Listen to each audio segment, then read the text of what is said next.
late on that. We remember our super advanced password. It's 5 characters long, guys. Who types in 5 characters for a password? Also, I'm loading in at like single digits on my Korean internet connection, so eventually we'll load in to the game. Okay. We're loaded into the lobby, and we're ready to start our second best of 3 in the round of 16 for Group A. It's TT1 versus Dandy on the map Heartbreak Ridge, so let's go.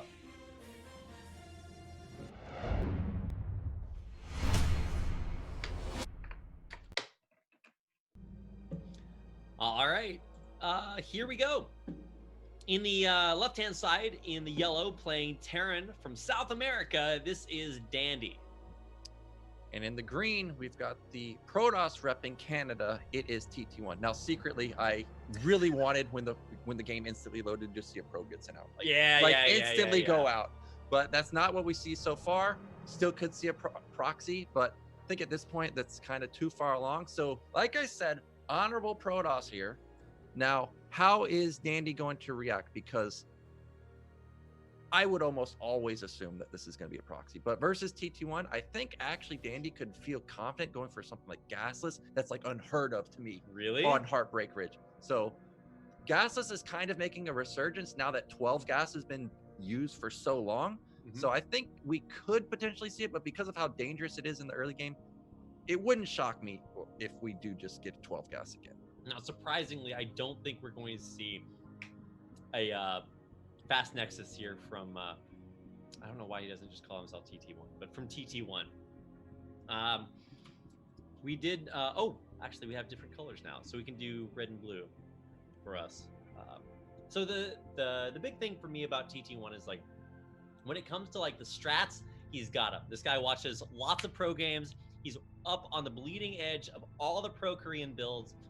The problem comes when it comes to going up against players that don't play the way that you would expect Koreans to play. And I definitely think that Dandy is kind of in that boat. I was talking to Dandy and Terror at Corrupted Cup, and I was like, what's it like fighting these gods of Korean StarCraft when you're playing on high latency from South America? And he's like, look, you just have to play your own way and then make them play your way. Because if you try to play the way that the Koreans play on high latency, it's just not going to work out. Yeah, now, Dandy actually strikes me as more of a standard player. If you hadn't been talking about Terror right there, I would completely agree, because you never know what he's doing. But Dandy, I mean, generally when I play him, it plays pretty standard. Okay. So, I mean, we still could see something weird from him. We do have a little bit of a mix-up this time because it was 11 racks, 11 gas. Generally, you're doing that when you're fearing like Zealot's going to be coming out, so you want to get your Vulture up a little bit faster. Makes a lot of sense. So it makes sense on this scenario. And we do have I'm so shocked that this SCV doesn't scout bottom middle for proxy. But again, like I said, honorable Protoss. I think Dandy knows who he's playing against, so he's kind of feeling a little confident that he doesn't need to scout for it. But still, Zealot is coming out from TT1. Now, for those of you that watch me play ladder on Korea, you would think that this was 100% win build order for TT1, because I cannot stop this Zealot. But Dandy, this guy is amazing. He should be able to stop a rallied Zealot. So I think he's going to be just fine. See, if it had been me talking about the games that I play on ladder, I would have fit in a plug to my stream. If you'd like to watch Nyoken, you can certainly go watch him at twitch.tv/Nyoken. Twitch.tv/Nyoken. Damn.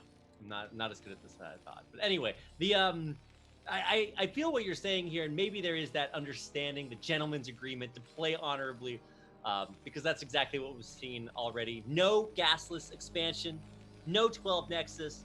We're playing as if the opponent is doing something to us, and we're not. Neither player is really doing anything. So we did have our first scouts. Obviously, now those scouts have been dealt with. But I think TT1 is going to get in with his Zealot. Yeah, Zealot's going to come in here. There's no Marines out in the front, but they are just sitting right in. I guess they are going to move out now. Anti-timing, I think. Ooh, great SCV positioning. Actually, Zealot didn't even try to get in there. I'm a little bit surprised. The respect here. Yeah, and actually, this Zealot and Goon combo isn't going to deal any damage, because 5 Marines, I think, is the number to stop Zealot Goon. But if he has a bad trade, all of a sudden rally goons are going to be very strong, and it's Yeah. not like we have a bunker. So Dandy needs to be careful to make sure not to lose too many Marines here. Here he comes. Our 5th Marine is a little slow. He woke up on the wrong side of the bed. We only got 4 there, and one of them's at half health. Good control there, pulling back from the Zealot. Only getting a couple of hits here, but sometimes that's all it takes. He kills off the Zealot. Oh, one of those Marines is pretty low, but good control, pushes the Dragoon back. Yeah, really great control from Dandy. You saw how fast the Zealot just evaporates when there's 5 Marines there. So really nicely done. And this is what I was waiting to see. What's the transition from TT1? Because generally he's expanding, but Dandy came in here, scouted it, sees it's a 2-gate. If I'm Dandy in this position and I see somebody 2-gating me after a failed Zealot goon push, I feel you just great. go for it, yeah. I mean, there's nothing that's going to stop you. Certainly not that one Dragoon. And all of a sudden, you start to realize, wait a second, how many units can this guy possibly have? And how many of them are good against what I have? And the answer is not many. Yeah, so it seems like it's got to be pretty obvious at this point. This has got to be a tank Marine Vulture push. Now, really what I'm waiting for is, does TT1 respond with a Nexus? Is he going to try and hold this with just goons? Or is he going to go for one base Robotech? If he goes straight into Reaver, all these Vultures he's building are not tanks, so it makes the Reaver that much stronger. Yeah. Oh my god, he saves the tank. Doesn't lose any Dragoons, but they're still losing shields. Oh, he actually does lose that last Dragoon there. What are we at? 3 Dragoons? Yeah, that's all he has in the natural. Yeah, but the tank is so low to going down. He's got to be careful. It's on the high ground. Oh, the Dragoons, I think they're trying to get high ground and then come up. Yep. But tank is still pretty scary. Getting a couple of shots off there. It does go down. Got our first Vultures coming in here, and he's going to lose another Dragoon. Mines are done, so we're going to try to trap this Dragoon by planting mines there. Oh, just in time, the second Dragoon comes out for that extra hit to kill the mine off. Now, even though Dandy lost his tank there, he traded so well. Got, what, 3 goons or 2 goons and damaged another one.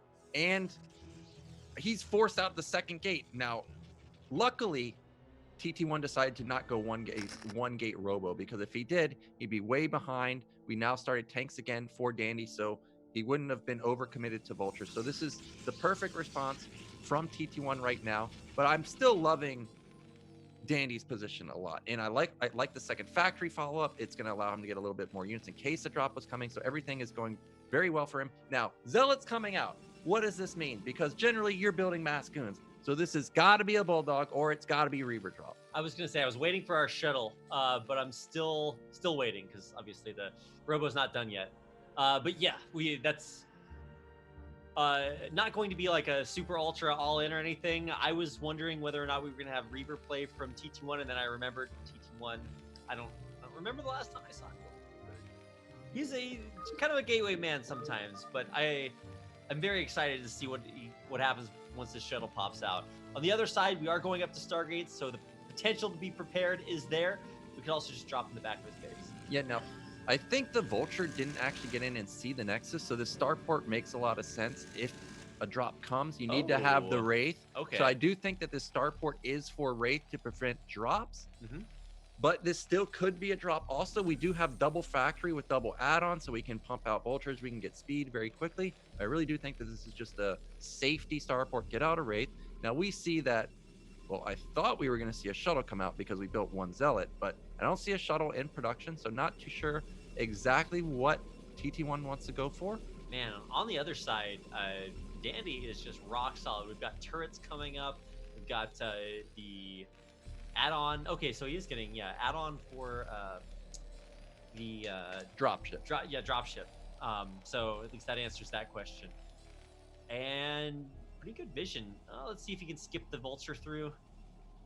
No, he's got to have something to drill onto it to get it. No, you can lay the mine and then stack on top of it, right? You might be able to do that, but this one doesn't have a mine. I think you need 2, but he was also out of mines on that Vulture. So just trying to make sure nothing mines it out. Yeah, so actually TT1 is going into Forge and Citadel, so it's going to be like a 2-base Arbiter type deal. It's not as fast as a normal 2-base Arbiter, obviously, because he took a lot of damage, but it is going to be more 2-base Arbiter play, and I see this almost every game on Korean Ladder. Everybody's been doing this lately. I played Ruin on Ladder. He did this. He almost makes it look like it's unstoppable because you're so strong versus any timing from Terran, and then you get Arbiters, and then you double expand. Ooh. So we may see that from TT1 because I sent him that replay, of course. Well, I love that TT1 knows exactly what to expect from that vulture. Actually, no, I thought he was going up there to kill the vulture. He actually sent the probe up there and it died to the vulture. So mission accomplished there from Vulture Boy. But at least he knows, hey, there's a base coming up right now. And at this point, let's see what this drop does. Drop in the back, it's vultures. They're laying mines everywhere. There are dragoons in position scouting for the drop, but it still gets in. There's still mines hitting on dragoons. There's still vultures killing probes. And there's, wait, why did this? There's no mines there. You can go. There's so many probes dying from this. What the hell? Yeah, he did get quite a few probes there. It's obviously worth it, but I mean, he did commit a lot. You have to remember, when you build your starport this early, you gotta sacrifice something. So what did we sacrifice for it? Armory, just finished. Ooh. +1 starting at 9 minutes. Sometimes you have +2 starting at this point. So that's a big commitment to do that. Now, so the question always is was the drop worth it? I think it was kind of not. Even workers. Because we see TT1 is powering extremely hard in terms of tech. The Stargate is done. Arbiter is going to be coming out pretty soon. And to face Arbiters, you better have strong upgrades. And with our +2 being delayed, this is going to be like maybe 3 Arbiters when Dandy attacks. I mean, the gateway count is not that high yet. I think we're still on 4. Actually, only 3, yeah. So we don't have a giant amount of gateways. So it's not like we've been powering or macroing up a lot. Dandy is going to have at least +1 by the time this comes. But you're right, that is actually kind of strangely late. We don't have a third base for our Terran player yet either, so... Yes, so this looks like it's just going to be +1 all-in time. Yeah. I guess he's decided that the drop did enough damage, also in combination with our opener did enough damage. Also, he saw that the third base was taken, that it hasn't kicked in yet. Maybe we can hit a sick timing, but I just don't see it timing, because the Arbiter's halfway done. Citadel, speed is basically done. Yes, now, Stace is halfway done too. I'm trying to see, is there an observer that would have seen this? I don't see one, but it feels like TT1 has read this perfectly. Yeah, well, it could also just be TT1 playing his game. It's like, hey, I was able to take this third base, and I guess it's a little bit easier to do that, but especially when you clean up that drop, all of a sudden you're just like, well, I don't think anything's coming back in there. I think we are going to try the drop one more time. The drop's heading south right now. Nothing in it, though, so never mind. Well, Dandy's moving out, and this is 10 tanks. That's a lot of tanks. Quite a few. They don't have +1, so they're not quite as scary, but, I mean, I would never say tanks are not scary, you know? So I like how the forces for Dandy are split. The Vultures headed northward, dropped a bunch of mines, and now they're controlling the high ground, so the tanks can afford to push so far forward.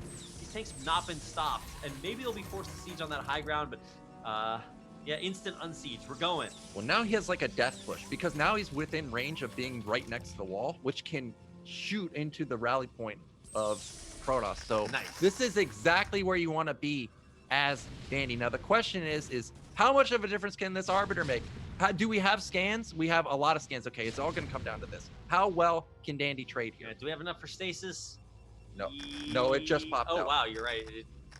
Damn. All right, so no stasis for a while, but with tons of scans, and especially when these turrets complete. Is that his second turret?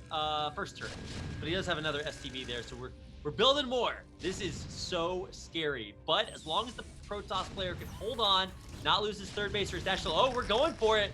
Mine's taking so many of those zealots. He's going to try to drag it in. Whoa, it only blows up the zealots. He paid those mines ahead of time. He's going to lose the Arbiter, though. Whoa, last missile takes it out.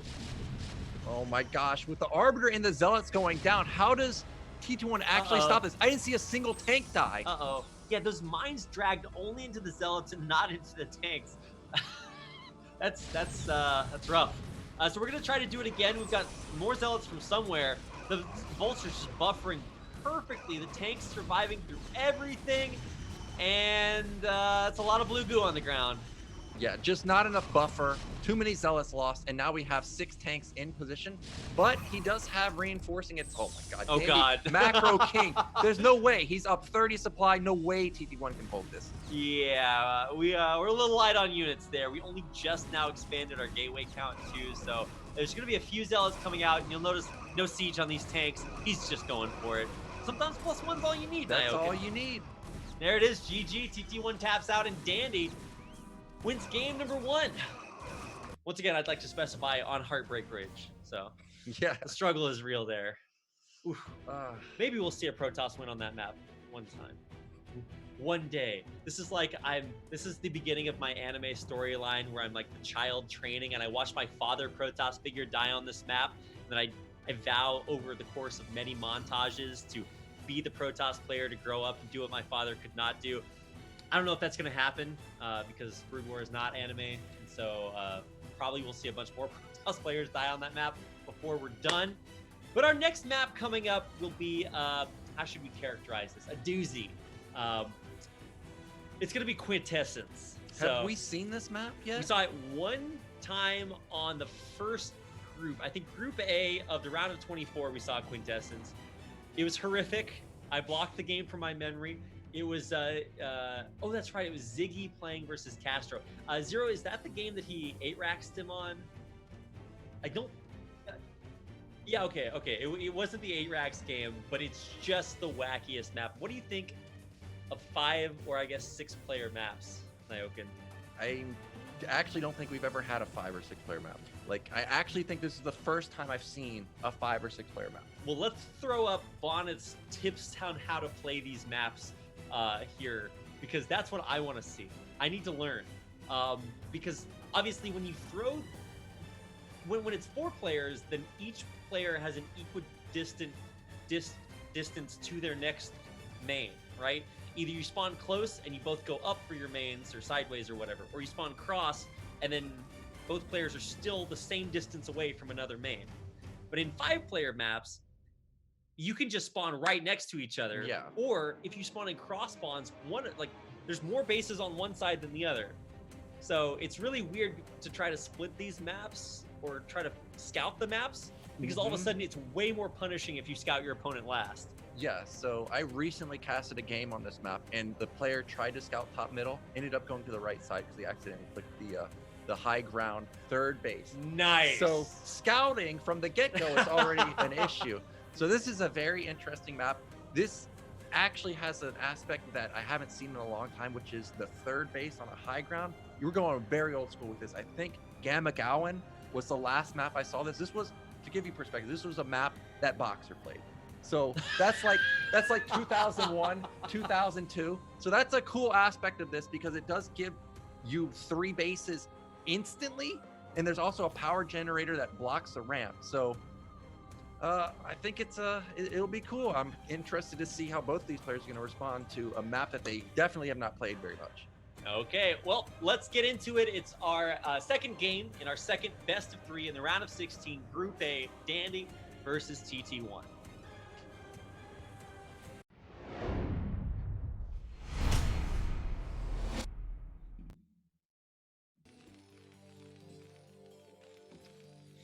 All right, here we are at, man, how am I going to call map or base clock locations? I'm just going to call this the 12 o'clock location. At the top of the screen, in the blue from South America, it is Dandy. And in the bottom left, we got the red Protoss. It is TT1. That's a fast probe. Ooh, it sure is. Now, this is Quintessence with 5 bases. Where do you proxy this? How does this get scouted, Yeah. Rapid? It's got to be in the center, right? Oh, of course.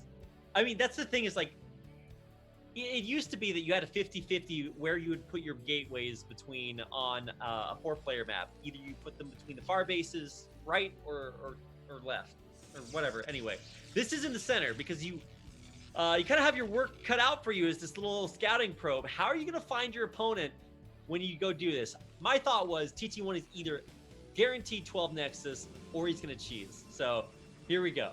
Yeah, if I was Terran, and we're already talking about honorable Protoss in TT1. He didn't proxy on Heartbreak Ridge, and I know he likes the 12 Nexus. If I was going into this game, I would bet money, maybe like 90% of the time, this is going to be a 12 Nexus. So if I was Dandy, I would probably, at minimum, gasless expand here, maybe even 14 command center. So this opener, I think, is made to counter that just reaction. Instant counters this. So Yeah. this could be like an instant free win. Now we see that Dandy luckily is going to 12 gas this time, so this is perfect for him because really from my point of view, this was like the perfect opportunity to go for a 12 or 11 gas. a gasless or 14 command center. But still, you're right. It's absolutely perfect for him at this point. We still haven't found him. TT1 is playing a little bit in the dark. He scouted. Well, he knows his base. He scouted another base. Now he's actually. Is he skipping a base? No, he's actually. Mid-right is a base. So that means that you rally towards the top base, right? Otherwise, you are the most unlucky player. Yeah, he's going to rally to probably top.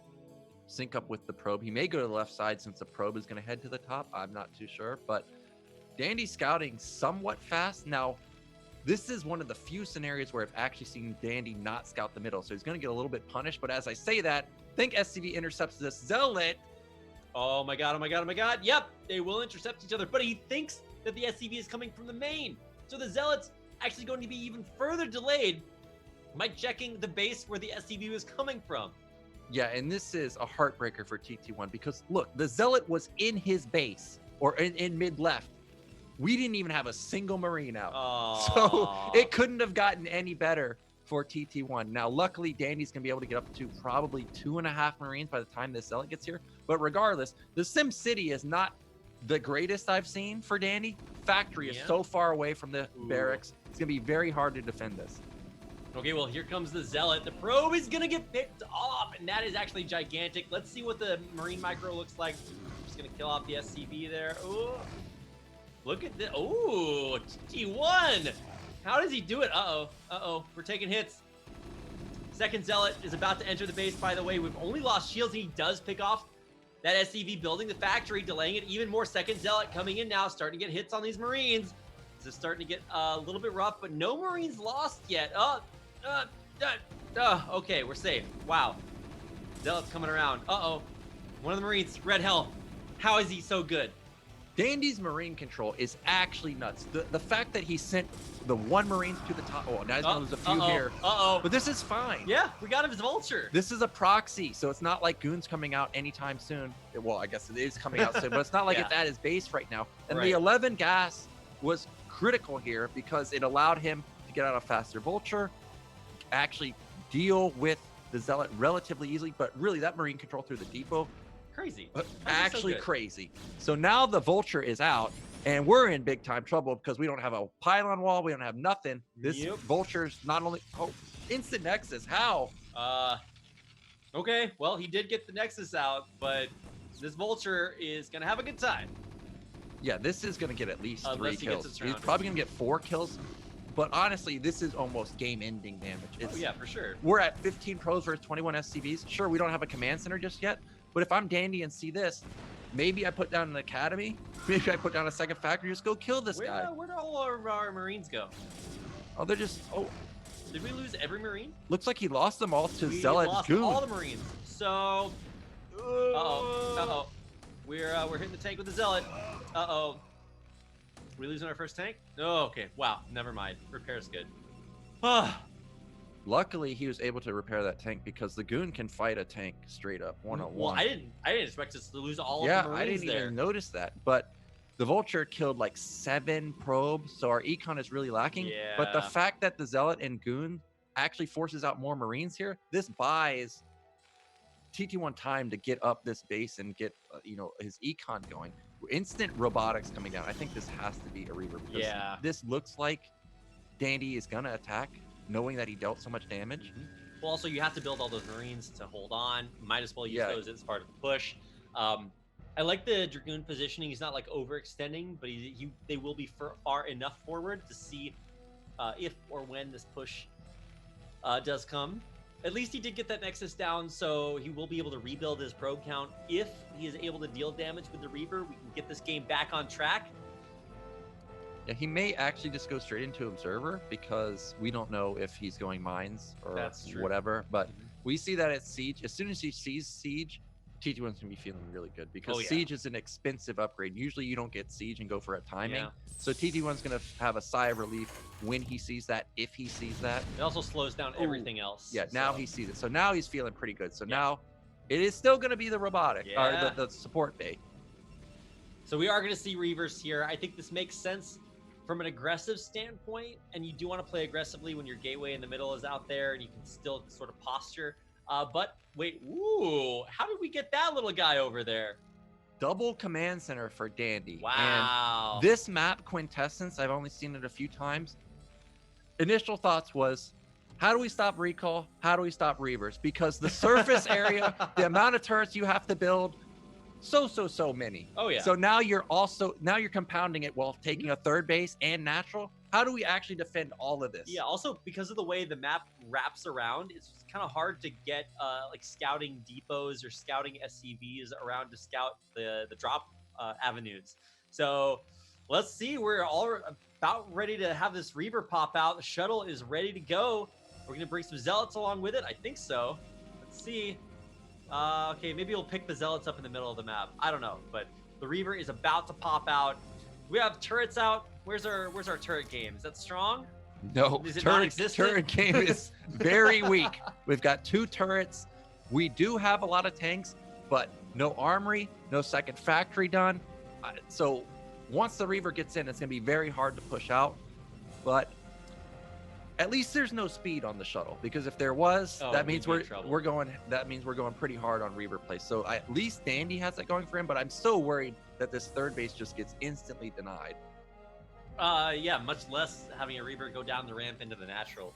Or you just run it into the main and there's no turrets there. So we've got the 1 anti-DT turret, and that's about it. I think there's maybe 1 at the entrance to the natural, but here we go. Yeah, shuttle looping around to the top side.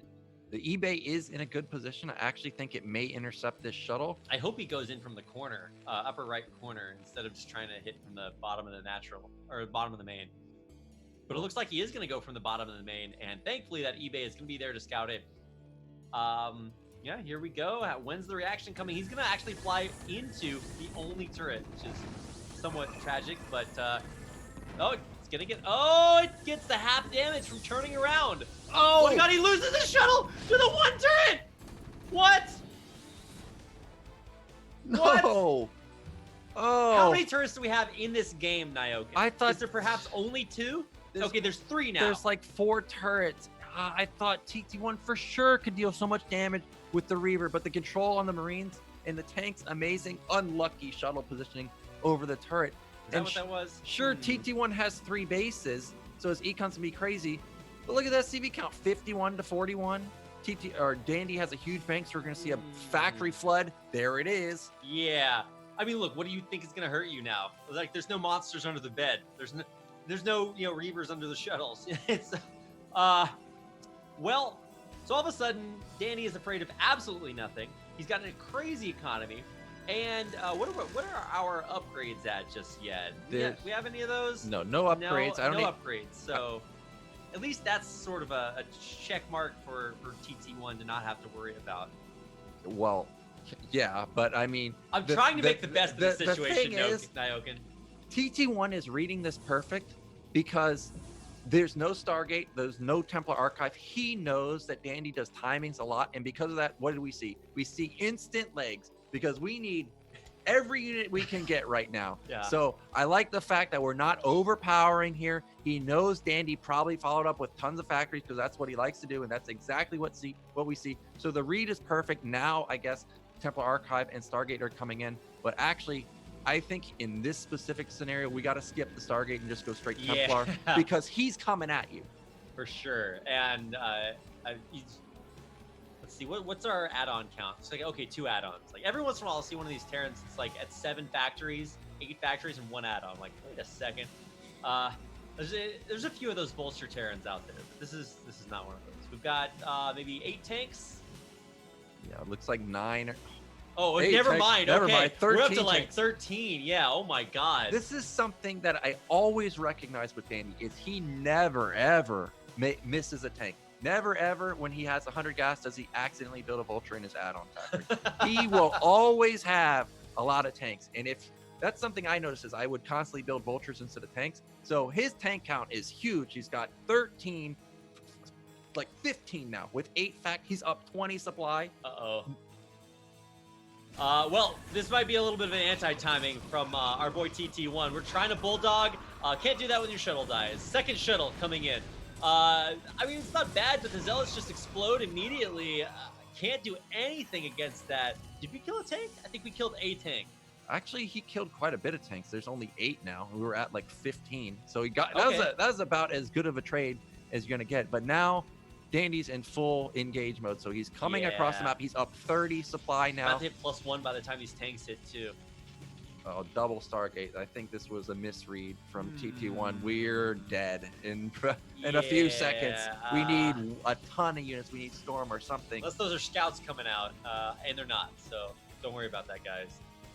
How many gateways do we have? I think we're on 8. Okay, 8's coming up, but We got about 9 gates, but okay. they just finished. Whereas Dandy's Yeah. production has been in full force for like 2 minutes now. Like I said, this guy does not miss tanks. So Nope. he's gonna have so many tanks so quickly. And TT1's setting up to try and come from a good angle, but He's I gonna just catch him. I mean, if he picks off a bunch of vultures ahead of time, okay, there's the siege. It's a little bit late, so the zealots will actually get pretty close, but he's gonna sack the zealots to save the dragoons, and at the end, he will have nothing left except squishy blue boys, and that's it. GG. TT1 taps out that extra Stargate. Nyokin. well, I don't think that was Yeah. the game-ending move. It was really just the unfortunate reaver. But Dandy, Yeah. Dandy killing it. We were skeptical. Was he informed? The answer is yes. I think so.